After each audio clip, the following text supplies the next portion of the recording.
العربية ب1000 جنيه. ليه؟ يعني عايزة أعرف مصر عايزة مني إيه؟ والله العظيم أنا ست بتاعت دين، بس أنتوا طلعتوا عين أبونا. والله العظيم إن الشعب المصري ده من أجمل شعوب العالم. والله إن هو يتحمل ما لا يتحمله بشر في الكون ده كله. شعب جميل والله العظيم، ما يستحق اللي بيحصل فيه ده. يعني بجد أي حد فينا بيتعرض سيبكم من اللي هم الاستثناءات، ملناش دعوه، احنا في كده استثناءات ملناش دعوه بيها. انا بتكلم عموم الشعب المصري، وانا من الناس اللي احب اعمم قوي في الخير. يعني انا مع ان انا اقول ان مصريين جمال، مع ان انا اقول الشعب الاماراتي جميل لان انا عاشرته سنين، مع اني اقول الشعب السوري من اجمل شعوب العالم. والله ما بطبل لحد، ده حقيقي.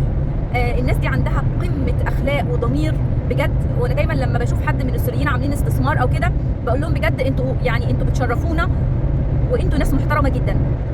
فكل اللي انا عايزه اقوله التعميم في الخير شيء جميل، انما التعميم اتكلم على شعب بعينه بشكل وحش دي حاجه مش كويسه. يعني ممكن اقول مثلا الشعب الفلاني ده جميل قوي، بس في مشكله الفلانيه مع بعض الاشخاص اللي انا قابلتهم، تحكي تجربه شخصيه مع افراد بشكل يعني منفصل، ما نعممش.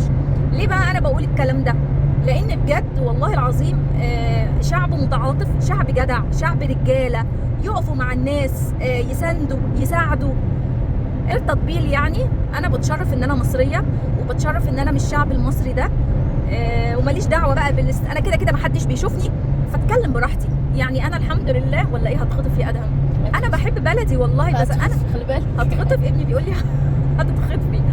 هو عموما انا بصراحه غير ان انا ما بتشافش، انا يعني بحب قوي طريق السفر بالليل. من اجمل الحاجات اللي انا بحبها ان انا اسافر بالليل، ومع ان في ناس كتير قوي بتكره الموضوع ده، بس انا بحب طريق السفر. فقلت يعني انا قاعده ما بعملش حاجه، قلت اما اقرفكم معايا شويه لو انتم ما عندكوش مانع. يعني انا ست بقدم النصيحه، بتكلم في كلام بسيط في الدين، لكن انا كمواطنه حبيت بس اقول ان الشعب المصري ده طيب قوي قوي قوي والله العظيم، ويستحق حياه احلى بكتير من اللي هو عايشها.